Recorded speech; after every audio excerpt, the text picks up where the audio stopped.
Is your mind always racing, even when you're standing still? In a world of endless notifications and non-stop demands, finding calm might feel impossible. But what if just 2 minutes could change everything? Today, on From Book to Life, we're diving into the power of micro-meditation, a simple, science-backed practice that brings clarity, focus, and peace to even the busiest lives. Stick around, because these 2 minutes could become the most important part of your day. The modern era of hyperconnection has brought with it a paradoxical challenge. While we are more digitally connected than ever before, we are increasingly disconnected from ourselves. The constant influx of information, notifications, and obligations has created a culture of perpetual motion, a life lived at high speed, yet often devoid of presence or depth. One of the first symptoms of this accelerated lifestyle is a constantly scattered mind. Our attention is fragmented by endless distractions, emails, social media, multitasking demands.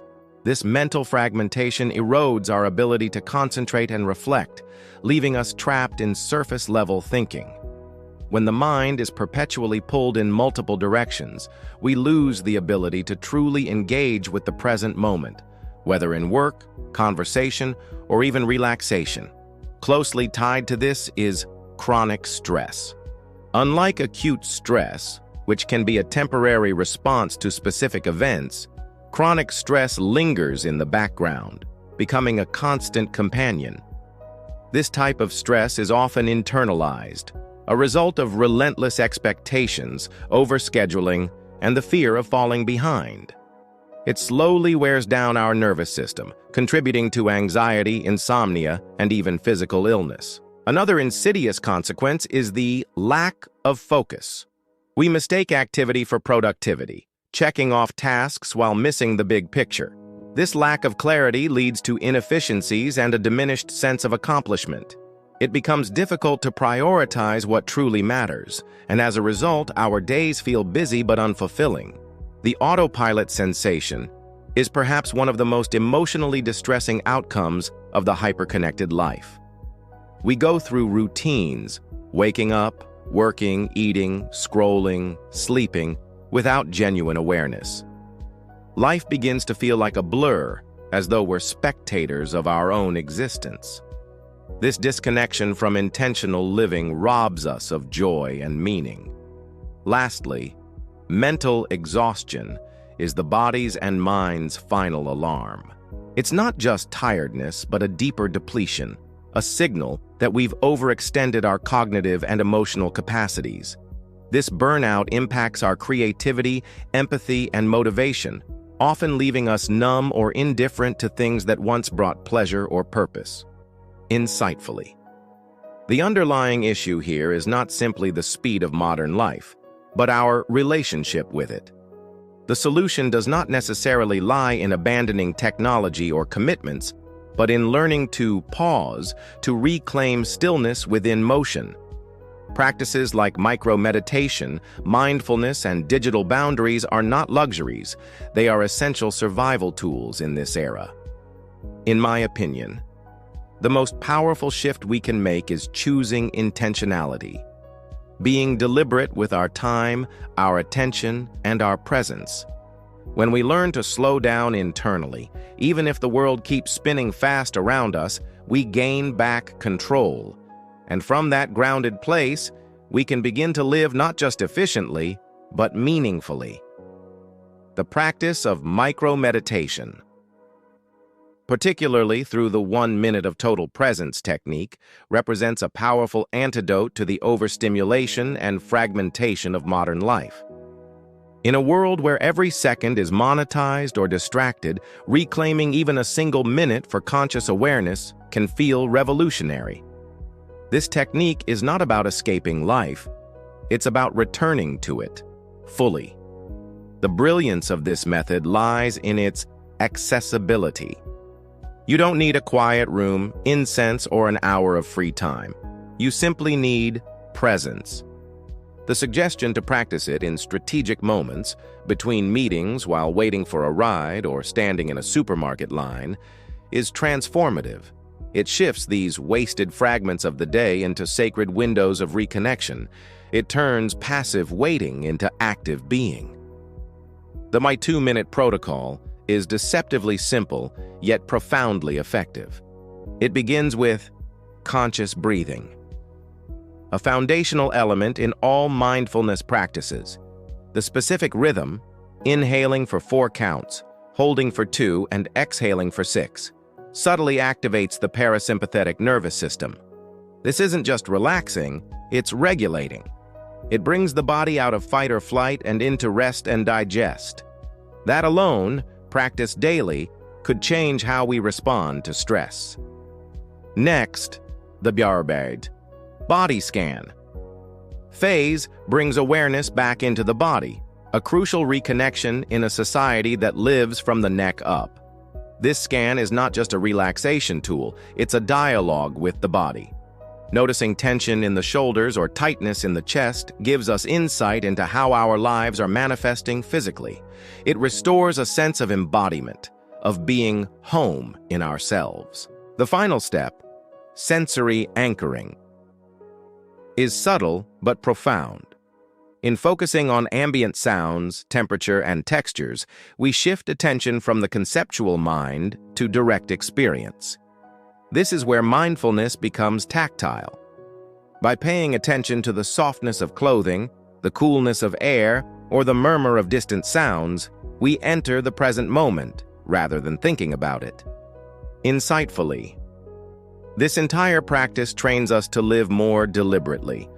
We begin to realize how much of our day is spent in reactivity, pulled by impulses, notifications, or mental noise, and how much power there is in pausing. Over time, this pause becomes a muscle. It gives us the ability to choose our next action instead of defaulting to habitual ones. In my opinion, integrating micro-meditation into daily life is not just about relaxation, it's about us empowerment. It reclaims agency in a world constantly demanding our attention. These small moments of presence compound over time, subtly rewiring how we relate to ourselves, others, and the world. It's a practice that invites us to live, rather than just exist. And in that minute or two, we often find more clarity, calm, and connection than in hours of unchecked busyness. The variations of micro-meditation practices presented here are a clear demonstration of how mindfulness can be seamlessly woven into the fabric of everyday life, even in the most routine or high-paced environments. These adaptations are not only practical, they are strategically intelligent, addressing the very contexts that most often drain our mental clarity and emotional stability. Beginning with our micro-meditation during transportation, this variation offers a powerful counterbalance to what is often one of the most stressful or passive segments of the day. Instead of scrolling through social media or mentally fast-forwarding to the next obligation, we are invited to return to our breath, observe the landscape, and intentionally disconnect from digital devices. This doesn't just foster inner calm, it reclaims a sense of agency. By observing our environment without judgment and focusing inward, we shift from autopilot to active awareness, transforming commutes into moments of introspection or stillness. The between-meeting practice is equally thoughtful. Work meetings, especially in fast-paced environments, can accumulate tension, physically, mentally, and emotionally. A few conscious breaths, a stretch, or even drinking water with full attention serves as a reset button. These actions, simple on the surface, send a powerful signal to the nervous system. You are safe, present, and not merely reacting. This transition ritual not only supports well-being, but enhances performance. It allows the mind to clear, making space for creativity, better decision-making, and emotional regulation. At the computer, where many people spend the majority of their waking hours, the suggested micro-meditations are particularly relevant. The recommendation to pause every 50 minutes is aligned with research on productivity and cognitive fatigue. Our brains are not designed for sustained, uninterrupted focus, and by stepping away, even briefly, we allow for mental integration. Looking into the distance relaxes the visual system, countering the strain of prolonged screen time, while deep breathing oxygenates the brain, helping restore clarity and presence. These small rituals foster a healthier, more sustainable relationship with work and technology. What makes these variations truly insightful is their customization to context. Instead of prescribing a one-size-fits-all solution, they acknowledge that mindfulness must meet people where they are, in cars, offices, and in front of screens. This flexibility is key to consistency, which is ultimately what gives mindfulness its long-term impact. From a broader perspective, these practices invite us to challenge the assumption that mindfulness requires ideal conditions, silence, solitude, or extended time. On the contrary, the real power of mindfulness lies in its portability. When we can bring presence into the chaos, pause in the middle of urgency, or reconnect with the body amid busyness, we start to live from a place of grounded responsiveness rather than unconscious reactivity. In essence, these micro-meditation variations are not just wellness techniques. They are small revolutions against the culture of overdrive. They remind us that peace is not something we wait for at the end of the day. It is something we practice in moments repeatedly until it becomes our new default. The concept of immediate benefits in micro-meditation practices underscores a vital truth. Transformation does not always require prolonged effort. Sometimes, a single intentional breath can shift everything. The listed outcomes: instant stress reduction, regained focus, reframing of the moment, reconnection with the self, and disruption of autopilot mode, collectively describe a neurological and emotional reset that is both accessible and profound. Let's begin with stress reduction, which is often perceived as something that requires long vacations, therapy, or drastic lifestyle changes. While those may help, the idea here is radically empowering. Even a minute of conscious breathing and presence can signal the nervous system to down-regulate from a fight-or-flight state. This isn't just poetic, it's biological. Slow, deliberate breaths activate the parasympathetic nervous system, calming the heart rate, lowering cortisol levels, and creating a felt sense of safety. In that space, clarity and groundedness can emerge, even if only briefly. And those brief moments, repeated often, can rewire how we respond to life. The bus. Recovery of focus is equally essential in a time of rampant digital distraction. Micro-meditation interrupts the rapid switching of attention caused by constant notifications and task juggling. Instead of being pulled in 10 directions, the mind is momentarily invited back to one thing: the breath, the body, or the present environment. This mental realignment is more than a pause. It's a recalibration of attention. Over time, it builds the muscle of intentionality, helping us move from reactivity to conscious choice. Perhaps the most subtle yet powerful of the benefits is the reframing of the moment. The ability to see what's happening not as an obstacle, but as an opportunity. This shift doesn't change the external situation, but it changes the internal posture toward it. A stressful commute becomes a time to breathe. An irritating wait becomes a chance to reconnect with the body. This is the psychological principle of cognitive reappraisal at work, and mindfulness provides the tools to practice it fluidly, even in real time. The reconnection with the self is crucial in a world that pulls us constantly outward, into roles, obligations, and social narratives. Micro-meditation becomes a quiet invitation to return inward, to remember that we are more than our to-do lists or emotional triggers. Even 60 seconds of grounded awareness can act like a mirror, revealing how we actually feel, what we truly need, or what we've been unconsciously avoiding.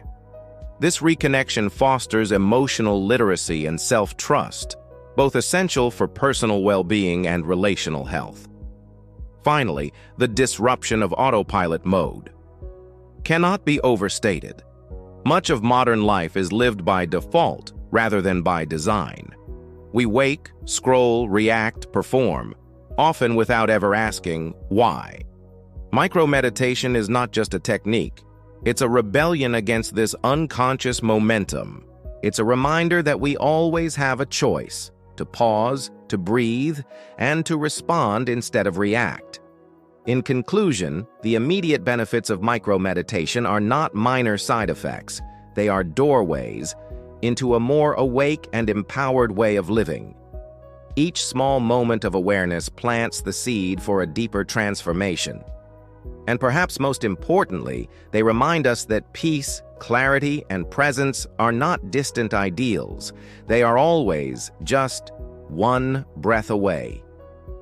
The fundamental principles of micro-meditation, non-judgment, acceptance of what arises, present moment focus, and self-kindness, are not merely guidelines for a brief mental exercise.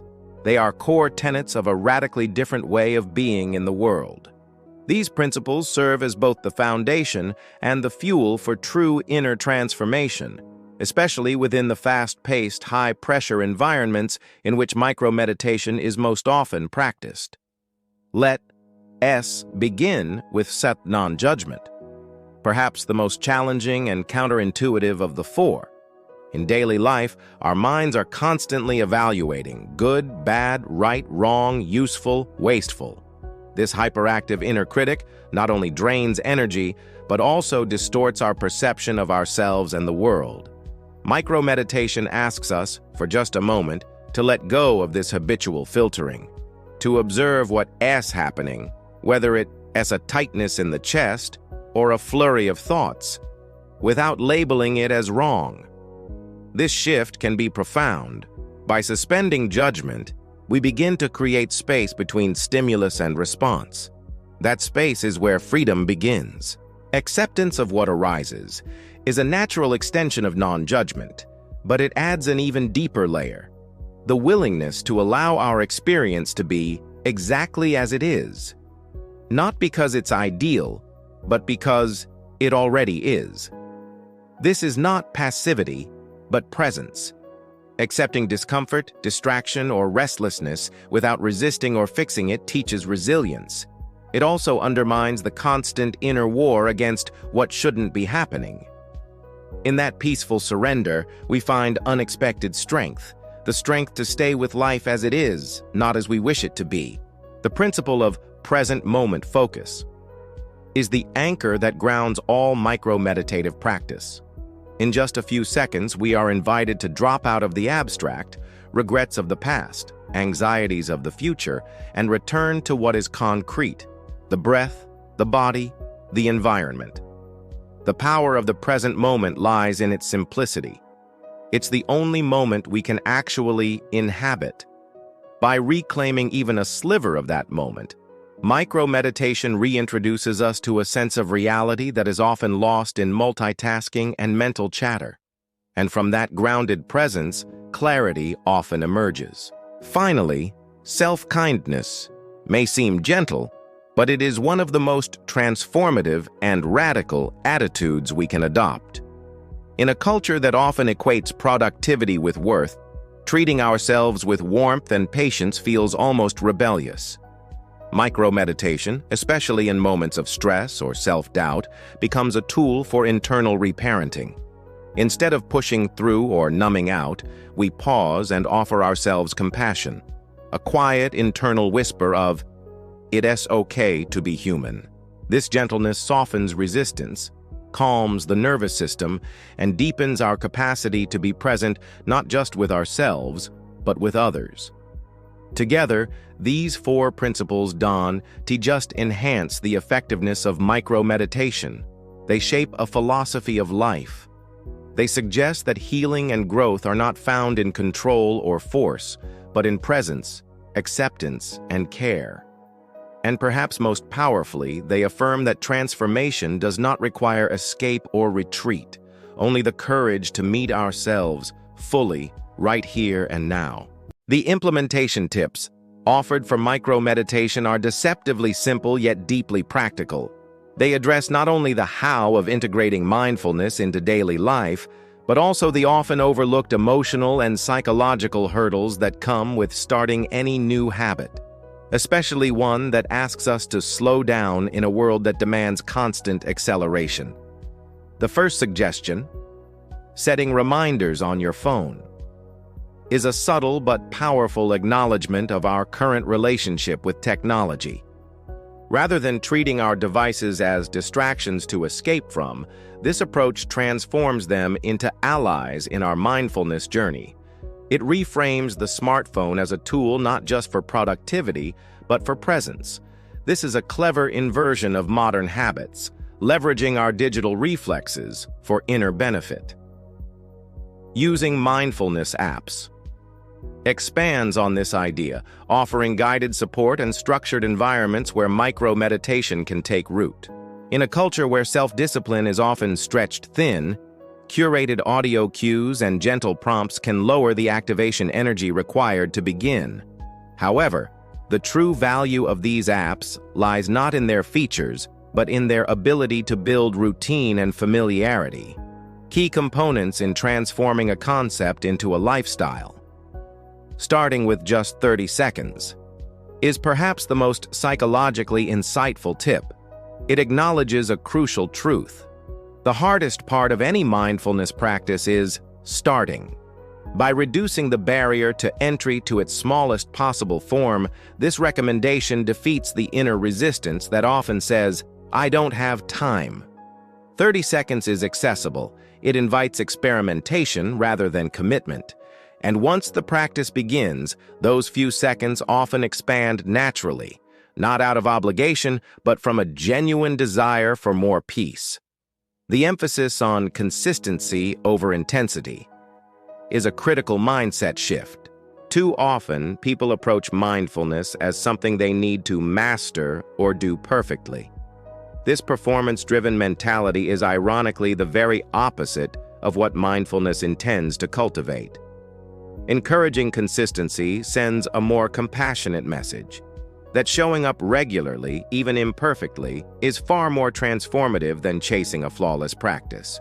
Finally, the invitation to but not seek perfection is not just a practical tip, it is a philosophical cornerstone. In a results-oriented world, meditation can quickly become another box to check or skill to optimize. But mindfulness is not about achievement, it's about awareness.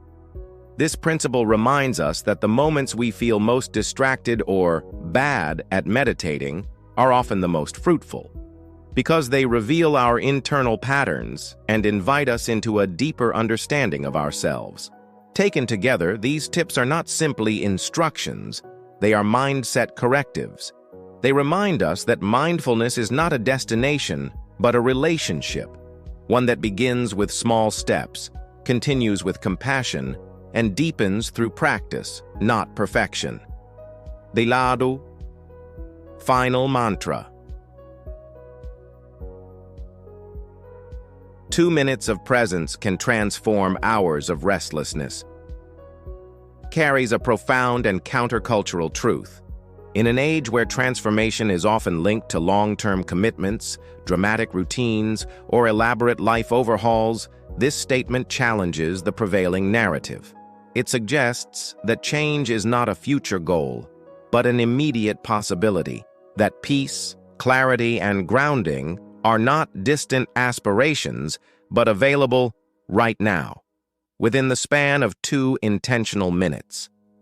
This idea is not merely motivational, it's rooted in neuroscience and psychology. Studies consistently show that even brief moments of mindfulness can regulate the nervous system, reduce cortisol levels, and reset cognitive attention. So when the mantra claims that minutes of presence can neutralize hours of agitation, it is not an exaggeration, but a reflection of our brain's responsiveness to intentional stillness. This positions micro-meditation not as a diluted or lesser form of practice, but as a potent and pragmatic tool for daily life. The follow-up statement. Awareness is not a destination, it is a moment-by-moment experience. Deepens the philosophical foundation of the practice. It gently dismantles the linear mindset that dominates much of modern life, the belief that growth is a ladder to climb or a state to eventually reach. Instead, it invites a cyclical, organic perspective.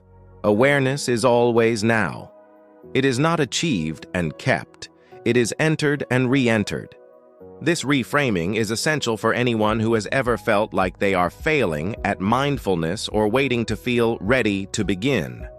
What emerges from both lines is a quiet revolution in how we define success and transformation. Rather than measuring value by duration or intensity, it emphasizes quality of presence. 2 minutes done with intention and attention can ripple outward, influencing how we speak, react, decide, and relate for the rest of the day.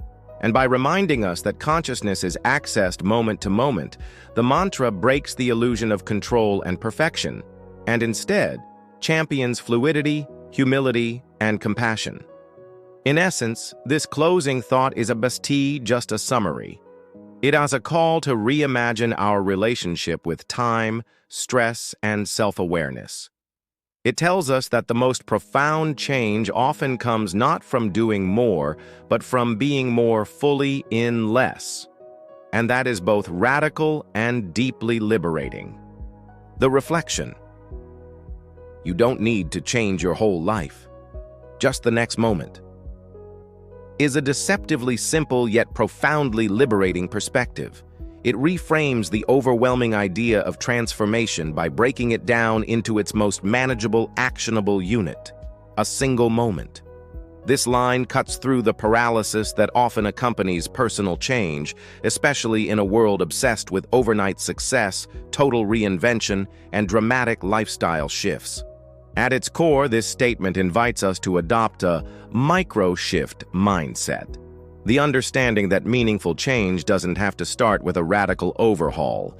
Instead, it begins with a decision made in the present, to take a conscious breath, to respond rather than react, to pause before rushing forward, to offer ourselves kindness instead of criticism.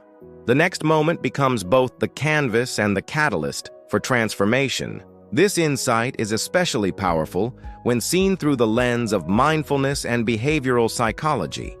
Habits are not transformed by willpower alone, but through repeated choices made in the smallest units of time. Every next moment becomes an opportunity to redirect the trajectory of our thoughts, emotions, and actions. When we stop trying to carry the weight of a life change and instead shift our focus to just one conscious step, we reclaim our agency and reduce the cognitive load that fuels procrastination, anxiety, and defeat. Moreover, this reflection carries an implicit message of self-compassion. It suggests that we don't need to have it all figured out, and we don't need to live perfectly. We only need to show up for the present. It subtly dissolves the illusion of permanence, the idea that mistakes define us or that we retrapped by our past patterns, and replaces it with the empowering truth that change is always one moment away. In a society that thrives on urgency, performance, and long-term goals, this reflection is a radical invitation to slow down and trust in the small. It honors the truth that a new life is not built all at once, but moment by moment, in the pauses we take, the breaths we choose, and the awareness we bring to the now. And that truth, if lived consistently, is quietly revolutionary.